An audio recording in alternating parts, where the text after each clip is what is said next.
politicians are so flawed. If there's anyone that's vulnerable Yep. to AI, it's politicians. Yep. Because if politicians are coming up with these ineffective strategies for handling all these social issues, but then you throw these social issues into an advanced form of ChatGPT, and it says, over the course of 10 years, this is the best case scenario for this strategy. Right. And this is how to follow this, and this is how it all play out. Mm-hmm. And something like that actually could be very valuable if it wasn't directed by people with ulterior motives. Yeah. So I call that, my metaphor for this is the Ring of Power, right, from Lord of the Rings. Right? The whole point of the Ring of Power was, like, once you have the Ring of Power, it corrupts you. You can't help but use it, right? And this is, I think, what we've seen in social media over the last decade, right? Which is when people get into, activists or politicians get, this is the Twitter files, right? People get in a position to be able to influence the shape of the public narrative. They will use that power, and they will use it in actually even very ham-fisted ways, right? Like a lot of the stuff that's in the Twitter files is stuff that's just like really dumb, right? And it's just like, well, why would they do that? And it's just like, well, because they could, right? Because they had the Ring of Power. Like what's an example of something? So what was it? There was this thing, I forget what it was, but there was some reporting that went through the FBI that there were all these Russian, basically fake accounts on Twitter, and it turned out one of them was the actor Daniel Baldwin. What is Daniel Baldwin, like a hardcore right winger or something? He must have been saying, it's one of these things where he said something that pissed somebody off, right? You got to put it, it's the whole thing. You got to put it on a list, right? The list gets fed through one of these bureaucracies. It comes out the other end that everybody's a Russian, asset. They get put on the block list. It's like, okay, did he have, do you have First Amendment rights? Do you have First Amendment rights on social media? Can the government be involved in this? Can the government fund groups that do this? Right? Is that legal? Is that allowed? Because there's a lot of government money flowing to third-party groups that do. Oh, this is the other thing. If the government cannot legally do something itself, it's somewhat ambiguous as to whether they can pay a company to do it for them. Right. And so you have these various basically pressure groups, activist groups, university quote-unquote research groups, and then basically they receive government funding, and then they do various levels of censorship or other kinds of unconstitutional actions. Because in theory, right, they're not government. Right. The First Amendment binds the government. It doesn't bind somebody who's not part of the government. But if they're receiving government funding, does that effectively make them part of the government? Does that make it illegal to provide that government funding? By the way, these are felonies. It is a felony for somebody to with government resources to with either employee of the government or under what they call, I think it's color of law, sort of within the scope of the government, to deprive an American citizen of First Amendment rights.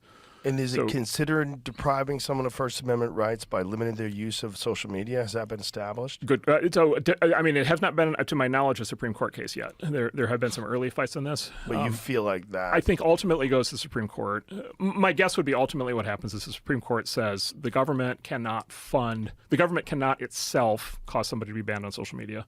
That's unconstitutional for First Amendment grounds.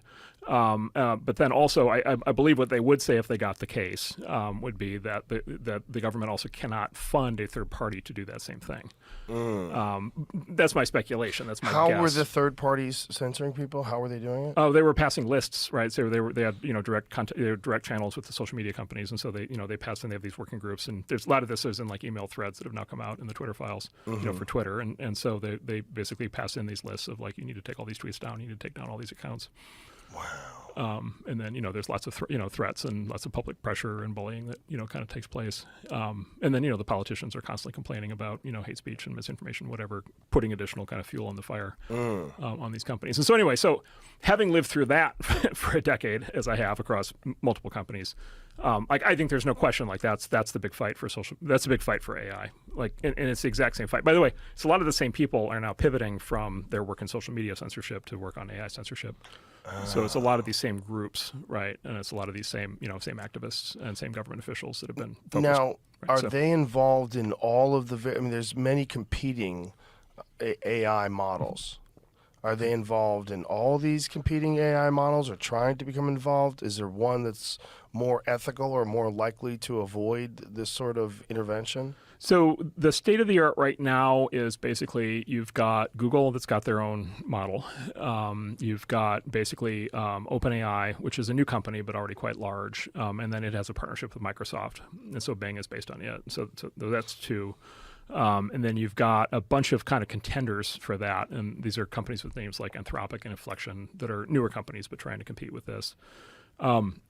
And so those are, you might call those like right now the big four, at least in the U.S. And look, the folks at all of these companies are like in the thick of this fight right now. And the pressure somewhat corresponds to which of these is most widely used, but so it's not equal pressure applied to all of them, but they're kind of all in that fight right now. And by the way, it's not like they're like necessarily opposed to what I'm saying. Is they may in fact just want to cooperate with this, either because they agree with the desire for censorship or they just want to stay out of trouble. So there's that whole side of things. That's the company side of things. And then there's an open source movement, right? And so then there's all these people basically building open source AIs. And those are coming out really fast now. There's like a new one every week that's coming out. And this is just code that you can download off the internet that does sort of a smaller version of what these bigger AIs do. And there's open source developers that are trying to develop basically free versions of this. And some of those developers are very determined to have AI actually be free and uncensored and fully available to everybody.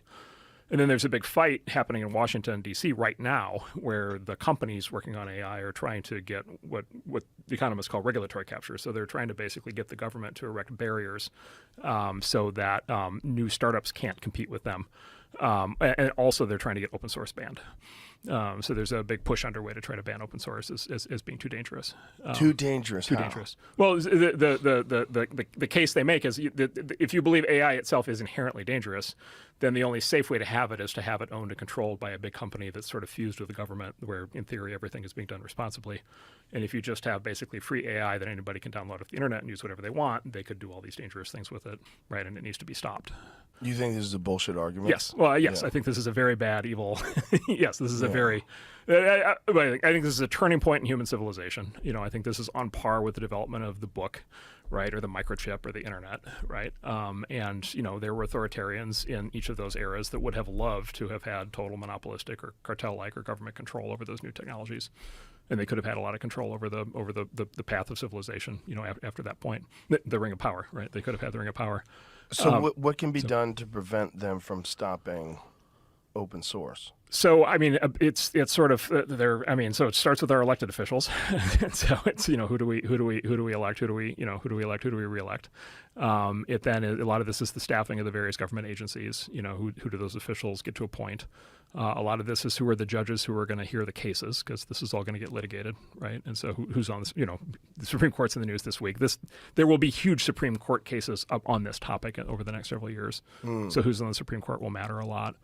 And then, quite honestly, it's big question is who's going to be able to get away with what, sort of under cover of darkness. Right? Are people going to care? Are they going to speak up? Is it going to show up in polling? Are people going to basically show up at town hall meetings with politicians and basically say, do you know about this, and are you going to stop this?